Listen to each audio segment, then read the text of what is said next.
Muito bom, nós estamos caminhando para o final dessa série, o Fruto do Espírito. Você que caminhou com a gente aí ao longo do mês de fevereiro e março, acompanhou todos os estudos dessa série e foi muito bom, muito importante para a gente. Os últimos estudos a gente fez online, devido a essa necessidade da quarentena. E hoje eu estou fazendo essa aula gravada aqui porque a nossa live teve muitos problemas com a conexão da internet. Então, você que não conseguiu assistir a live, pode agora participar desse último estudo, que é o estudo 9, que vai falar a respeito do fruto do Espírito dentro da perspectiva da última virtude, que é o domínio próprio. Então, nós vamos caminhar na direção desse trecho, desse texto bíblico de Gálatas, capítulo 5. A partir do verso 16, Paulo vai falar a respeito de coisas muito importantes para a nossa vida. A gente conversou aqui ao longo dessa série sobre o amor, sobre a alegria, sobre a paz, sobre a paciência, a amabilidade, bondade, fidelidade, mansidão. E hoje então a gente completa o fruto do Espírito com esse último gomo do fruto, com essa virtude muito especial que é o domínio próprio. E Paulo vai apontar aqui, antes de falar sobre o domínio próprio, ele faz uma lista de obras da carne, coisas que ele chama de natureza pecaminosa ou obras da carne, e muitos comportamentos que Paulo coloca nessa lista tem a ver com a nossa humanidade fora de controle, ou seja, coisas que a gente não consegue controlar humanamente falando. Vamos dar uma olhadinha no texto então e ver do que a gente está falando. Capítulo 5 de Gálatas, ele diz: por isso digo, vivam pelo Espírito e também de modo nenhum satisfarão os desejos da carne, pois a carne deseja o que é contrário ao Espírito e o Espírito que é contrário à carne. Eles estão em conflito um com o outro, de modo que vocês não fazem o que desejam. E ele segue ainda dizendo: quando seguem os desejos da natureza humana, os resultados são extremamente claros: imoralidade sexual, impureza, sensualidade, idolatria, feitiçaria, hostilidade, discórdia, ciúmes, acesso de raiva, ambições egoístas, dissensões, divisões, inveja, bebedeiras, festanças desregradas e outros pecados semelhantes. Repito o que disse antes: quem pratica essas coisas não herdará o reino de Deus. O pecado, Paulo afirma aqui que tem o poder de transformar a nossa vida, que foi feita à imagem e semelhança de Deus, em algo totalmente distorcido. Ele tem poder próprio, ele age. E Paulo conhecia muito bem o poder do pecado o estrago na sua própria vida. Ele sabia que o único poder capaz de destruir e de controlar o pecado é o próprio poder do Espírito Santo de Deus. Então, quando a gente fala de domínio próprio, a gente vê Paulo aqui listando como a última virtude que fecha esse ciclo, mostrando que tudo se encaixa perfeitamente. Para eu ter o amor em ordem, eu preciso também do domínio próprio. Para eu ter a paciência, eu preciso do domínio próprio. Ou seja, todas as virtudes estão interligadas, compondo esse fruto. E o domínio próprio está diametralmente oposto às obras da carne. Ou seja, é um contraste muito grande, e ele aponta aqui para os pecados e os maus caminhos que o pecado nos leva. E aí a gente vê que, diferente de outras virtudes que a gente viu, a amabilidade, a bondade, a mansidão, que a gente poderia fazer um paralelo com o próprio Deus, que é um Deus manso, um Deus fiel, um Deus paciente, o domínio próprio a gente não encontra esse paralelo com o próprio Deus, porque Deus não precisa de domínio próprio, Ele é perfeito, Ele tem domínio pleno sobre si mesmo, Ele não foi afetado pelo pecado como nós. Então, quando a gente fala aqui de domínio próprio, a gente consegue perceber um Deus que está interessado em nos ajudar a vencer aquilo que sozinho a gente não dá conta. Aristóteles falou a respeito de domínio próprio e ele louvava muito o domínio próprio, colocando como uma questão muito importante. Ele dizia que o ser humano tem paixões poderosas. mas também ele é capaz e precisa ser capaz de mantê-la sob controle. E é por isso que ele chama o domínio próprio, então, de paixões sob controle. Quando a gente tem as paixões sob controle, a gente está exercitando o domínio próprio. Quando eu estava estudando sobre esse assunto, eu vi o Christopher Wright falando a respeito do fruto do Espírito, e ele usou uma analogia muito interessante aqui de um outdoor que ele viu numa estrada, numa viagem da Pirelli. O outdoor mostrava essa frase: poder não é nada sem controle. Poder não é nada sem controle. Isso é óbvio falando do controle dos pneus.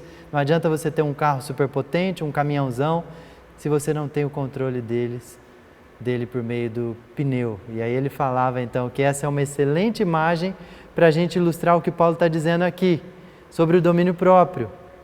Ele diz que nós temos paixões e elas são muito poderosas, sim, mas elas precisam ser mantidas em controle. E o controle, certamente, dessas paixões, desses impulsos, tem a ver com o Espírito Santo. E às vezes a gente acha que apenas impulsos sexuais são aquelas obras da carne que Paulo menciona, né? Mas existem muitas outras coisas que Paulo está dizendo aqui a respeito da nossa natureza caída, da nossa carne. Ele diz que muitas outras coisas podem nos fazer falhar e cair em tentação. A tentação sexual, obviamente, ela é muito forte, ela é algo que a Bíblia explora bastante, tem inúmeros exemplos de homens, pessoas que falharam e caíram na tentação com relação à sexualidade. Nós podemos dar o exemplo aqui, por exemplo, do próprio José do Egito. José, quando ele exercita o domínio próprio e foge da mulher de Potifar, o seu senhor, que queria ir para a cama com ele. A gente vê também um exemplo de Davi, que não conseguiu exercitar o domínio próprio quando viu Batseba, uma mulher casada que estava se banhando numa fonte, e levou Davi a perder o controle sobre si mesmo e assim cair na tentação de se deitar com ela. E talvez olhando para esses dois exemplos que eu acabei de mencionar, a gente pense assim: ufa, então eu estou tranquilo, eu não preciso me preocupar, porque essa questão da sexualidade está controlada na minha vida. Mas há outras maneiras nas quais a nossa natureza humana pode falhar e precisa ser dominada. Por exemplo, e quanto ao controle do nosso temperamento? Talvez você seja uma pessoa que, como um trator, passa por cima das pessoas sem pensar. Se você precisa fazer alguma coisa acontecer, não importa o que a pessoa está sentindo, o que ela está pensando, você passa por cima e faz acontecer. Ou talvez seja uma pessoa explosiva numa discussão e explode facilmente. Talvez ainda uma pessoa omissa, que num momento como líder no seu trabalho, como líder em casa, como pai e mãe, quando você deveria se posicionar, você se omite. Isso tudo tem a ver com a dificuldade de dominar as nossas emoções, os nossos impulsos, os nossos desejos. E quando o controle, então, está relacionado ao seu apetite. Nesses dias de isolamento, de quarentena, algumas pessoas têm comentado que aquilo que elas compraram para um mês, para passar o mês de isolamento, elas já consumiram em uma semana. Isso parece uma brincadeira, mas é algo sério, que revela um descontrole nessa área. E Paulo está listando aqui, tanto a ira quanto glutonaria fazem parte de coisas que a gente precisa aprender a controlar. São pecados, são ações pecaminosas na nossa vida. Nós podemos também mencionar aqui a questão da língua. Tiago fala que a língua é um órgão tão pequenininho, mas muito poderoso. A língua, mesmo a língua que pode ser bênção, pode falar coisas muito boas, ela pode também trazer maldição, pode ser usada pelo inimigo como uma seta que leve ali a destruir a reputação de alguém, pode destruir relacionamentos, pode até mesmo matar, ainda que emocionalmente, uma pessoa. E é por isso então que quando a gente olha para aquilo que a gente tem falado nesses dias de quarentena, que a gente usa muito o celular, como tem sido os áudios que eu tenho gravado por WhatsApp, as mensagens que eu tenho teclado, ou mesmo as conversas que eu tenho tido por telefone, ou até mesmo pessoalmente. Não permita que você perca o controle. É isso que Paulo está dizendo. Existem coisas que você precisa ainda lidar com elas e não tem nada a ver com apenas a sua sexualidade. Diversas maneiras de exercitar o domínio próprio, e é importante que a gente reconheça que o domínio próprio é parte, sim, do fruto do Espírito Santo de Deus. É uma disciplina cristã de uma vida nova que, como discípulos e discípulas de Jesus, nós temos que exercitar. Então, diversas maneiras, e caso nós possamos pensar aqui no domínio próprio, como algo que assim, puxa, Túlio está falando, estou pensando aqui, essa juventude está mesmo precisando de domínio próprio. E a gente acha que só os jovens precisam de domínio próprio, né? Nós mais vividos, talvez já nos consideremos mais maduros, mas o apóstolo Paulo, quando ele escreve para Tito, lá no capítulo 2 dessa carta, no verso 2, ele diz: os homens mais velhos devem exercitar o autocontrole, a fim de que sejam dignos de respeito e vivam com sabedoria. E aqui Paulo usa a palavra autocontrole, que é a mesma que ele usou em Gálatas para dizer a respeito de domínio próprio. Ou seja, o domínio próprio se aplica tanto a pessoas mais novas quanto a pessoas mais velhas, para todos os sexos, seja homem, seja mulher, é algo para todas as idades e ambos os sexos. E é isso que a gente está caminhando aqui nesse estudo de hoje, percebendo que o domínio próprio é algo que a gente precisa olhar e perceber que o próprio Deus é quem faz a gente adquirir essa virtude. Se a gente olhar para o trecho final de Gálatas 5, a gente vai finalizar olhando para 3 pontos muito importantes que Paulo ele coloca aqui. Ele diz: mas o fruto do Espírito é o amor, alegria, paz, paciência, amabilidade, bondade, fidelidade, mansidão e domínio próprio. Contra essas coisas, não há lei. E olha que interessante ele falar que não há lei. Parece estranho isso, né? Quem poderia decretar uma lei contra a bondade, a benignidade, a paciência? Mas o que ele está dizendo aqui é que a lei não tem nada a ver com essas coisas, porque isso está relacionado ao nosso comportamento, ao nosso caráter. Isso não tem nada a ver com regras a seguir, não tem nada a ver com lei, mas tem a ver com o tipo de pessoa que nós somos ou temos nos tornado por meio do Espírito Santo que forja essa semelhança de Cristo em nossas vidas. É por isso que Paulo diz ainda que certas coisas a gente tem que se abster mesmo e dizer: não, isso não é para mim.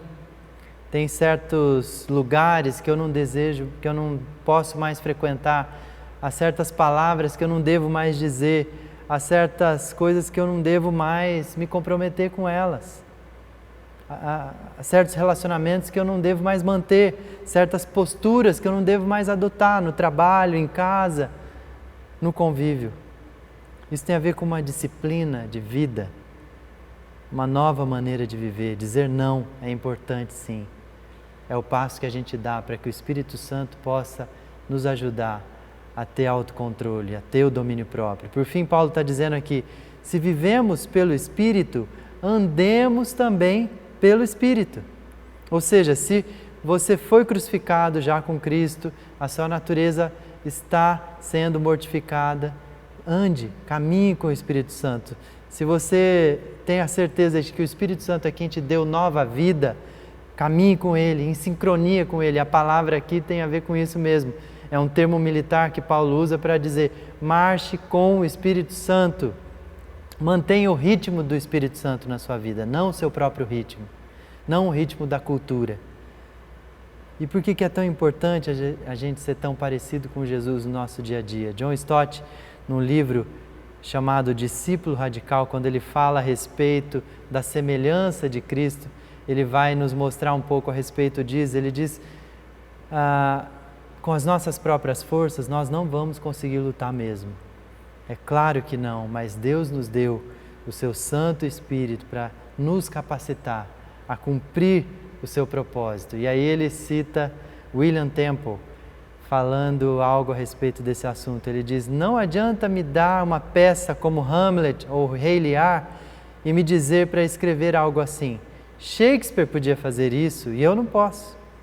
E não adianta me mostrar uma vida como a de Jesus e me dizer para viver como ele. Jesus era capaz, eu não sou. Porém, se o gênio de Shakespeare vier morar em mim, então eu posso escrever uma peça como a dele. E se o Espírito de Jesus puder vir morar em mim, então eu posso viver uma vida como a dele. O propósito de Deus, conclui John Stott, é nos fazer semelhantes a Cristo. E a maneira de Deus fazer isso é nos enchendo do seu Santo Espírito. Foi disso que se tratou essa série aqui ao longo desses meses que caminhamos. Hoje a gente encerra aqui falando do fruto do Espírito Santo se completando com o domínio próprio. E é isso que nós queremos adquirir, precisamos adquirir como discípulos e discípulas de Jesus, a capacidade de nos submetermos ao poder do Espírito Santo, que é a única força capaz de controlar o nosso temperamento, os nossos impulsos, os nossos desejos, a nossa natureza carnal pecaminosa.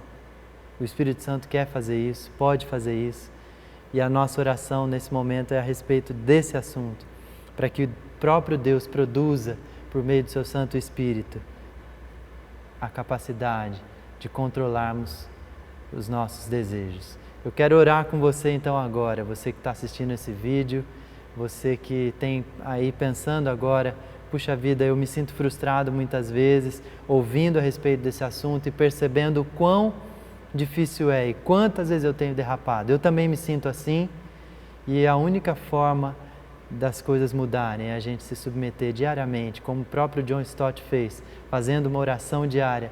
Senhor, que o fruto do Espírito venha a ser uma realidade na minha vida no dia de hoje, que eu consiga ter amor, paciência, mansidão, fidelidade, bondade, benignidade, domínio próprio, hoje, no dia de hoje.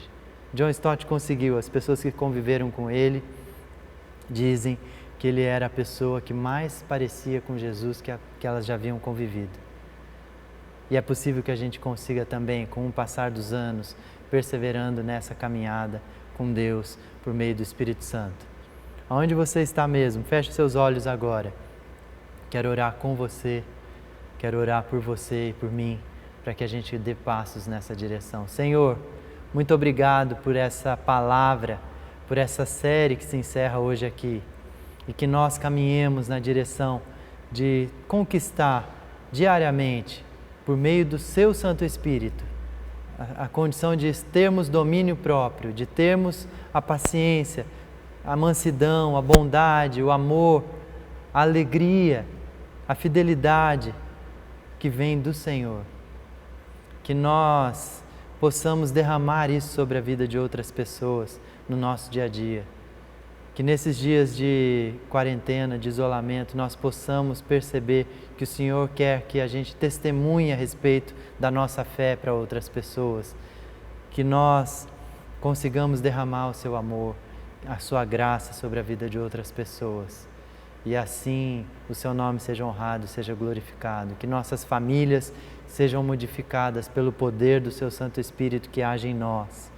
E que haja muitos frutos a partir do fruto do Espírito Santo nas nossas vidas. Essa é a nossa oração. Gratos pela sua palavra, gratos pelo privilégio que a gente tem de poder caminhar como comunidade, mesmo em dias como esse, conectados e unidos pela sua palavra, Pai. Em nome de Jesus nós oramos. Amém. Muito bom caminhar com você. Assim nós encerramos essa série Fruto do Espírito. Que Deus continue abençoando a sua vida, a sua caminhada. Nós continuaremos com as nossas lives, nossas transmissões ao vivo, todos os dias. Se conecte com a gente às 8 horas da noite, de segunda a sábado, e domingo às 10 horas da manhã com o nosso culto online também. Um abraço e até a próxima.